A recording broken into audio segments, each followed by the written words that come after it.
Our Gettysburg tour began with an hour-long ride through the Catoctin Mountains in Maryland, and then into Fairfield, Pennsylvania, and finally Gettysburg. The Catoctin Mountains are best known as the site of Camp David, the mountain retreat for U.S. presidents.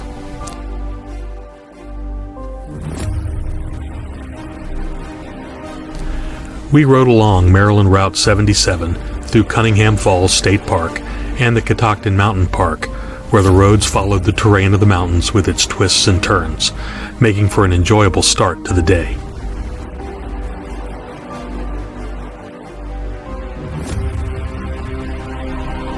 As we turned off Route 77, we then headed into Pennsylvania, where the roads changed from mountainous curves and twists into winding farmlands and orchards. Then, leaving the rural areas, we headed into Gettysburg.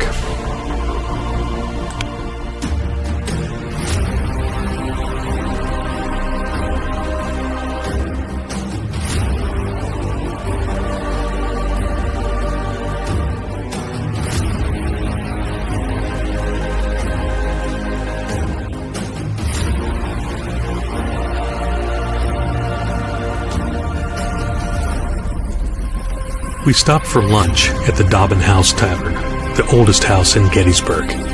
Built in 1776, the building is also noted as the first stop on the Underground Railroad north of the Mason-Dixon line. We took a bus tour to escape the sweltering heat and humidity, and one of our first sights was the fields around the battlefield with the crossed fencing. Next was the monument to the 9th Massachusetts Battery.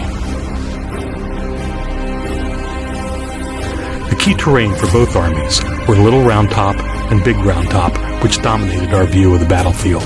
From there, we could see across the entire landscape of the battle.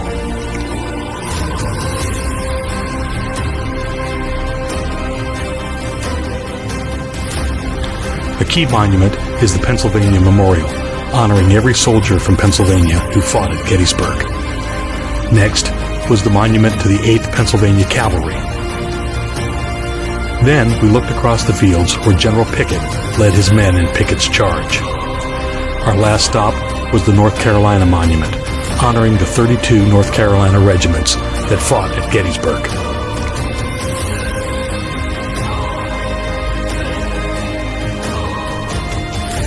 With our tour over, we got back on our bikes and headed back to the hotel to get ready for the final spot of our history tour, the Flight 93 Memorial.